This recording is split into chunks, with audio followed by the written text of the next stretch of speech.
যত কিছু আছে সমস্ত কিছুর একসাথে সমন্বয়ে যাকে বানিয়েছে তার নাম হলো ইনসান। বলেন সারা দুনিয়াতে যত কিছু আছে, যত জানোয়ার আছে, যত মাখলুক আছে, যত কিছুকে আল্লাহ তাআলা যত যোগ্যতা দিয়েছেন মানুষকে তার সবটা একসাথে দিয়েছেন। সবটা মানুষকে একসাথে দিয়ে মানুষের কাছে মানুষকে আল্লাহ তাআলা বাড়তি আরেকটা জিনিস দিয়েছেন যেটা পৃথিবীর কোনো মাখলুককে দেন নাই। গাছগুলোকে দাঁড়াবার যোগ্যতা দিয়েছেন, মানুষকে দাঁড়াবার যোগ্যতা দিয়েছেন। গরুগুলোকে ঝুঁকার যোগ্যতা দিয়েছেন, মানুষকে ঝুঁকার যোগ্যতা দিয়েছেন। সাপ আর বিচ্ছুগুলোকে উপর হয়ে থাকার যোগ্যতা দিয়েছেন, মানুষকেও উপর হয়ে থাকার যোগ্যতা দিয়েছেন। কিছু প্রাণীকে আল্লাহ তাআলা জলভাগে যাওয়ার যোগ্যতা দিয়েছেন, মানুষকে আল্লাহ জলভাগে যাওয়ার যোগ্যতা দিয়েছেন। কিছু প্রাণীকে আল্লাহ স্থলভাগে চলার যোগ্যতা দিয়েছেন, মানুষকে আল্লাহ স্থলভাগে চলার যোগ্যতা দিয়েছেন। কিছু প্রাণীকে বাতাসে চলার যোগ্যতা দিয়েছেন, মানুষকে আল্লাহ বাতাসে চলার যোগ্যতা দিয়েছেন। পৃথিবীর যত জানোয়ারকে আল্লাহ তাআলা যত যোগ্যতা দিয়েছেন মানুষকে একসাথে তার সবটা দিয়েছেন। এজন্য মানুষকে বানিয়েছেন আল্লাহ তাআলা জামিউল খালায়েক, সমস্ত মাখলুকাতের জামি', সমস্ত মাখলুকাতের কি জামি', সমস্ত মাখলুকাতের সমন্বয়ে আল্লাহ মানুষ বানিয়েছেন। সুবহানাল্লাহ বলেন। শুধু বাড়তি মানুষকে একটা বস্তু দান করেছেন যেটা পৃথিবীর আর কোনো জানোয়ারকে দেন নাই, এমনকি যেটা ফেরেশতাদেরকেও আল্লাহ তাআলা দেন নাই। কিছু যোগ্যতা মানুষকে দিয়েছেন আল্লাহ তাআলা, পৃথিবীর কোনো জানোয়ারকে এই যোগ্যতা, মানুষকে আল্লাহ তাআলা ভালোবাসার যোগ্যতা দিয়েছেন। বলেন মানুষকে কি দিয়েছেন? ভালোবাসার যোগ্যতা দিয়েছেন। দেখার যোগ্যতা পৃথিবীর সমস্ত জানোয়ারকে দিয়েছেন, লেকিন ভালোবাসার যোগ্যতা আল্লাহ তাআলা শুধুই মানুষকে দিয়েছেন।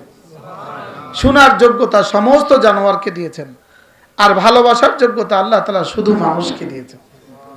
পৃথিবীর কোনো জানোয়ারের কলিজায় আল্লাহ তাআলা ভালোবাসার যোগ্যতা দেন নাই।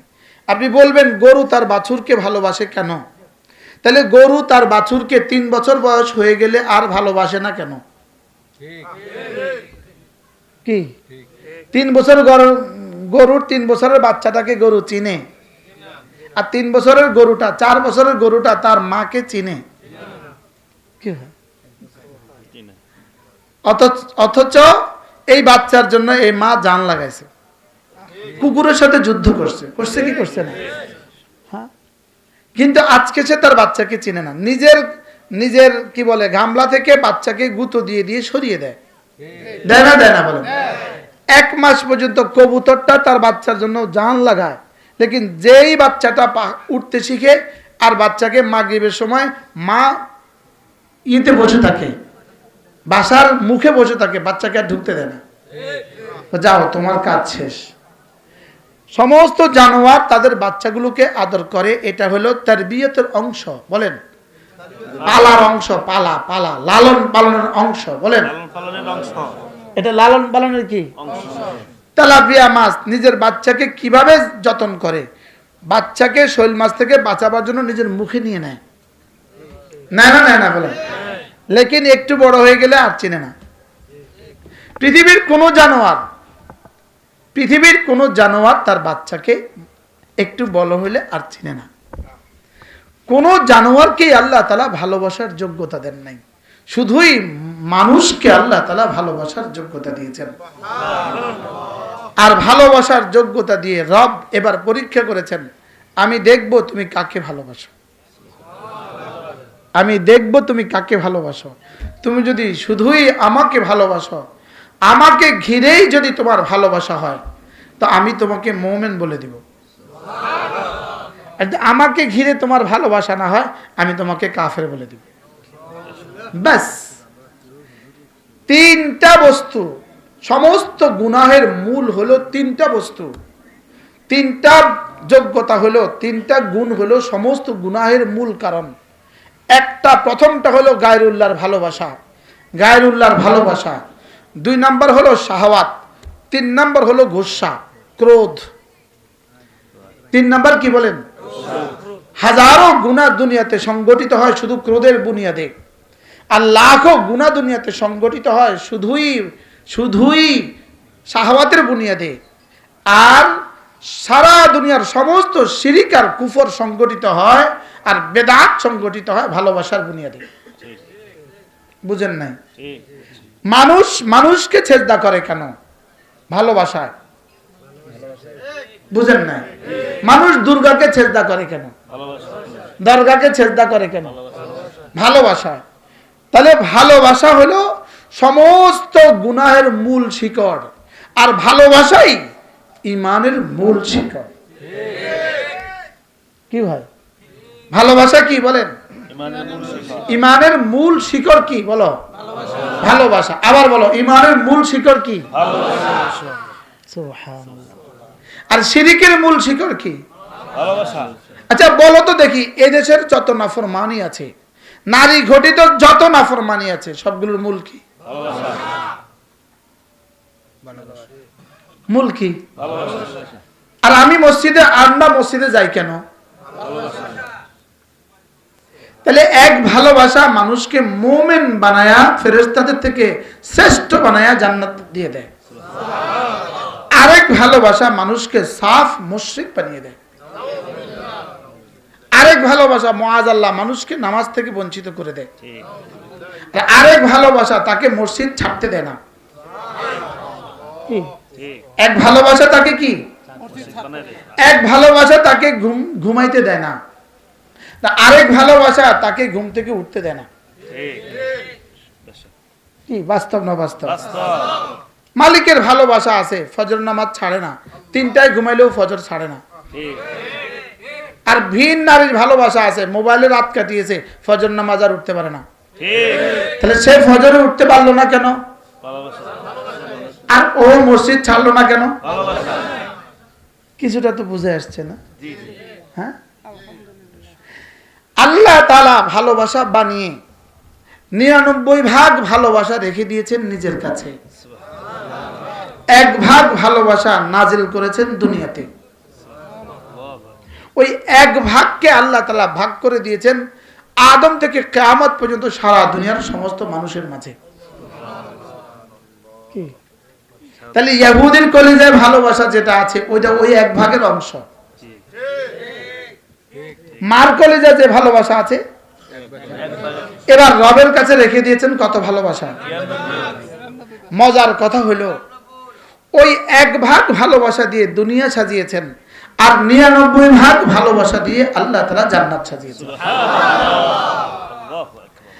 1 ভাগ ভালোবাসার অধীনে দিয়েছেন সারা পৃথিবীর সমস্ত ইহুদ, সারা পৃথিবীর সমস্ত নাসারা, সারা পৃথিবীর সমস্ত বেঈমান আর কাফের, সারা দুনিয়ার সমস্ত মাখলুকাতকে আল্লাহ তাআলা ওই 1 ভালোবাসার অংশ দিয়েছেন।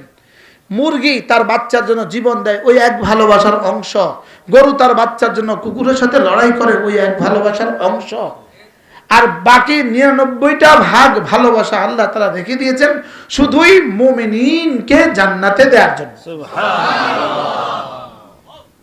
কি ভাই, দুনিয়াতে আমার মার ভাগে কত পড়ছে? কত ভাগের 1 ভাগ? আপনার মায়ের যদি 100 ভাগের 1 ভাগ পাইতো, আমার মা কত পাইছে? আছেই তো শুধু 1 ভাগ। আদম থেকে কিয়ামত পর্যন্ত সমস্ত মানুষকে 1 ভাগে ভাগ করছে। 1 ভাগের 1 বিন্দু আমার মা পাওয়ার কারণে মাদ্রাসা যাওয়ার সময় কাঁদতো। আমরা কিন্তু 10-13 ভাই বোন, আমি হইলাম ভাই বোনদের মধ্যে দ্বিতীয়। আমাদের 1 ভাই যখন দুনিয়াতে আসতো, 10 ভাই আমরা, তো ভাবতাম মার ভালোবাসা বুঝি এবার আর একটু কমে যাবে। দেখতাম যে 13 নম্বরও হয়ে গেল, ভালোবাসা তো আর কমে না। পরে হাদিস পড়ে বুঝছি ভোগ কমবে কেমনে, যেটা দিয়ে দিছে এটা তো বরাদ্দ হয়েই গেছে। যেটা দিয়ে দিছে এটা তো বরাদ্দ হয়ে গেছে। তাইলে বাকি কতটা ভালোবাসা রব আমাদের জন্য রাখছেন বলেন? ওই ভালোবাসাতে ইহুদিদের কোনো অংশ নাই, ওটার মধ্যে নাসারার কোনো অংশ নাই, হিন্দুর কোনো অংশ নাই, বেঈমানের জন্য কোনো অংশ নাই। ওটা শুধুই আমাকে আর আপনাকে দিবেন। এজন্য ওয়া কানা বিল মুমিনিনা রহিমা, ওয়া কানা বিল মুমিনিনা রহিমা। আমি রব হাসরের ময়দানে শুধুই মুমিনদের জন্য রহিম, আমি শুধুই মুমিনের জন্য রহিম, আমি শুধুই মুমিনের জন্য রহম করনেওয়ালা। দুনিয়াতে গাভীকেও আমি রহম করনেওয়ালা, ছাগলকেও আমি রহম করনেওয়ালা, সমস্ত মখলুকাতকে আমি রহম করনেওয়ালা, লেকিন হাসরের ময়দানে শুধুই মুমিনকে রহম করনেওয়ালা। শুধু কাকে রহম করনেওয়ালা? সুবহানাল্লাহ। এই জন্য রব চোখ বানিয়েছেন দেখার জন্য, কান বানিয়েছেন শোনার জন্য, দিমাগ বানিয়েছেন ভাবনার জন্য, জবান বানিয়েছেন বলার জন্য, হাত বানিয়েছেন ধরার জন্য, পা বানিয়েছেন চলার জন্য, দিল বানিয়েছেন ভালোবাসার জন্য। বলেন দিল বানিয়েছেন কেন? দিলের কাজ কি? ওয়াল্লাযীনা আমানু আশাদ্দু হুব্বান লিল্লাহ, ওয়াল্লাযীনা আমানু আশাদ্দু হুব্বান লিল্লাহ। যারা না আমার উপরে ঈমান আনে এদের কলিজায় না আমার ভালোবাসা সবচেয়ে বেশি। এদের কলিজা আমার ভালোবাসা কি? এদের কলিজা আমার ভালোবাসা সবচেয়ে বেশি। এদের জবান বলে না আমার মর্জি ছাড়া, এদের চোখ দেখে না আমার পছন্দ ছাড়া, এদের কান শুনে না আমার পছন্দ ছাড়া। সুবহানাল্লাহ বলেন। আমি তো ওই বলাকেই ভালোবাসি যেটা আমার রব ভালোবাসে। আমি তো ওগুলো দেখতে ভালোবাসি যেগুলো রব দেখতে ভালোবাসে। কি হয়?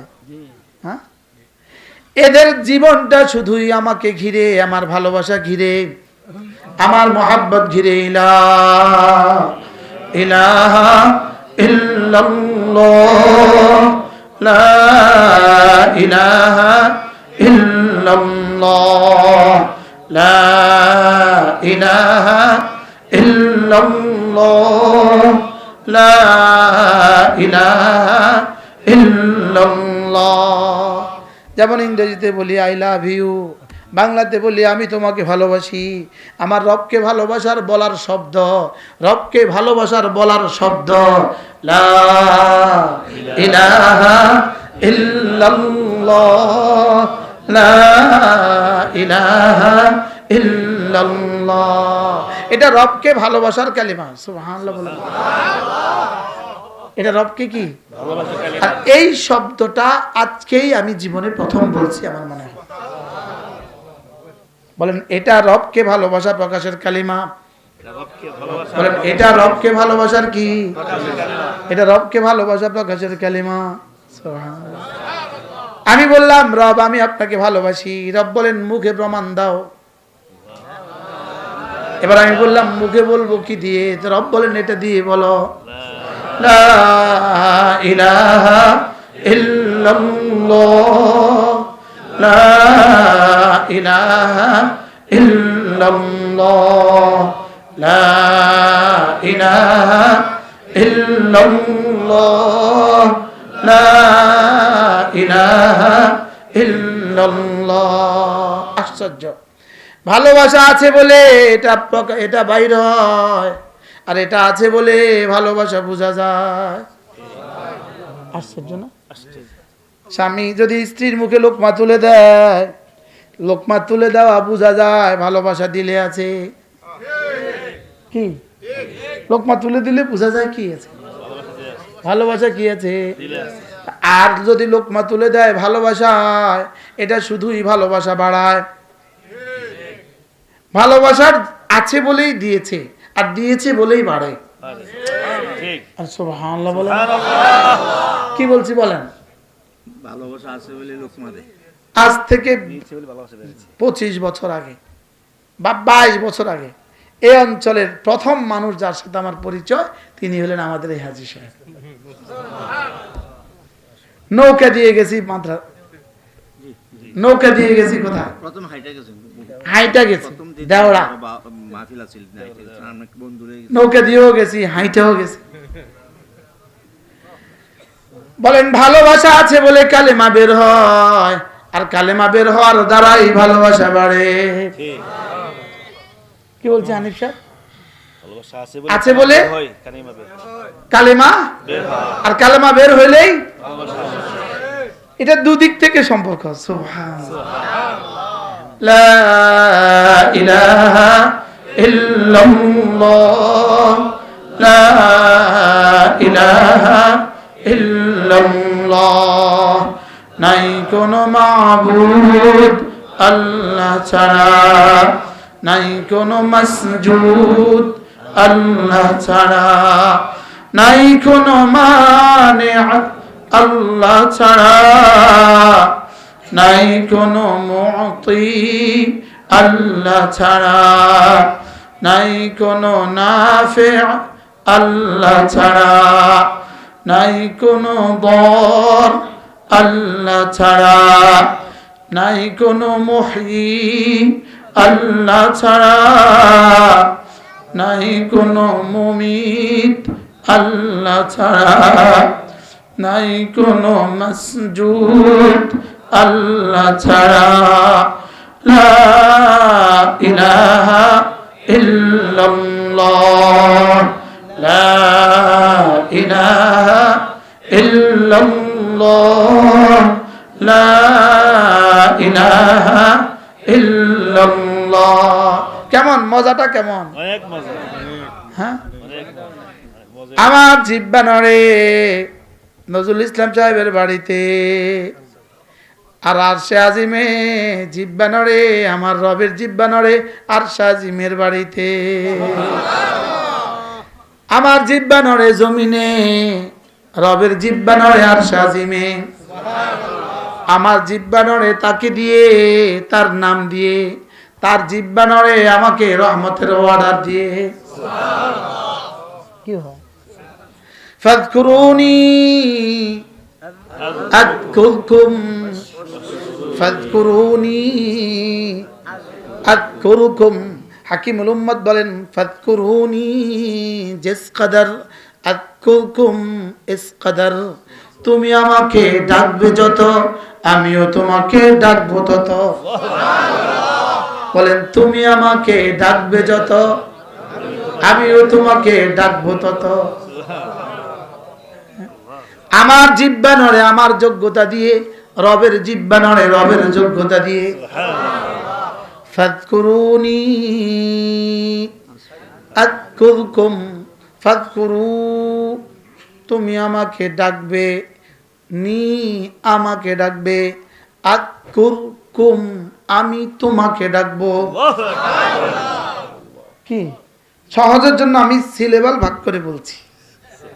হ্যাঁ হ্যাঁ, সিলেবাল ভাগ করে বলছি কি লিগা? ফাযকুরুনি তুমি আমাকে ডাকো, আযকুরকুম আমি তোমাকে ডাকবো। তুমি আমাকে ডাকবা তোমার হায়াতে, আমি তোমাকে ডাকবো আমার হায়াতে। তুমি আমাকে ডাকবা তোমার জীবনে, আমি তোমাকে ডাকবো আমার জীবনে। কি তুমি আমাকে ডাকবা কতক্ষণ? তুমি আমাকে ডাকবা তোমার সাধ্যে আছে যতক্ষণ, আমি তোমাকে ডাকবো আমার সাধ্যে আছে যতক্ষণ। এবার আমার সাধ্য কদ্দুর, রবের সাধ্য কদ্দুর। তুমি আমাকে ডাকবা তোমার জীবনে, আমি তোমাকে ডাকবো আমার জীবনে। এবার আমার জীবন কদ্দুর, রবের জীবন কদ্দুর। কি হয়? বড় পীর আব্দুল কাদের জিলানী রবকে ডেকেছেন তার হায়াতে, রব তাকে ডাকছেন রবের হায়াতে। কি হ্যাঁ, যদি রব না ডাকতো আজকে আমার জবানে বড় পীর আব্দুল কাদের জিলানীর নাম আসতো না। কি হয়? আমি ডাকবো কিভাবে, রব ডাকবেন কিভাবে? ফাযকুরুনি বিতাআতি তুমি আমাকে ডাকবা আমার ইবাদত দিয়ে। আযকুরকুম বিরহমাতি আমি তোমাকে ডাকবো আমার রহমত দিয়ে। বলেন তুমি কখনো আমাকে জবানে ডাকবা? বলেন তুমি কখনো আমাকে চোখে ডাকবা? তুমি কখনো আমাকে কানে ডাকবা? যেমন আমি এখন বলছি, আমার জিকির হচ্ছে জবানে, আপনারা শুনছেন আপনাদের জিকির হচ্ছে কানে। কোরআনে কারীমের দিকে তাকালেন, জিকির হচ্ছে চোখে। আব্বার চেহারার দিকে তাকালেন, জিকির হয়ে গেল চোখে। মার চেহারার দিকে তাকালেন, জিকির হয়ে গেল চোখে। জবানের জিকির আমি একবার বললাম সুবহানাল্লাহ, এটা হয়ে গেল উহুদের চেয়েও ভারী। এবার চোখের জিকির, একবার তাকালেন মার চেহারার দিকে, 100টা হজের নেকি, একটা হজের নেকি। 100 বার তাকালেন তো 100টা হজের নেকি। এবার এক হজের মধ্যে কত জিকির হয়? অসংখ্য জিকির। নজরুল ভাই কই? হজ কবে হবে ইনশাআল্লাহ। কবে হবে? আগামী বছর ইনশাআল্লাহ। আগামী বছর ইনশাআল্লাহ বলেন ইনশাআল্লাহ। এই নজরুল ভাই ছেলেটা কই? হুজুর সাথে যাবেন, ওই যে বাজান সামনে আছে, বাজান কই? ওই যে বাজান। দাঁড়ান দেখো। নজরুল ভাই ছেলেটা কই? দাঁড়াও, আব্বু আম্মুকে হজে পাঠাবা না, নিয়ত পাক্কা করো, ইনশাআল্লাহ। বলো ইনশাআল্লাহ। আল্লাহ তৌফিক দান করুন। হ্যাঁ, আপনি আর ছেলে, আপনি আর ভাবি আগে হজ করবেন, বড় হজ ইনশাআল্লাহ। বড় হজ ইনশাআল্লাহ। কি বললাম? একটা হজে কি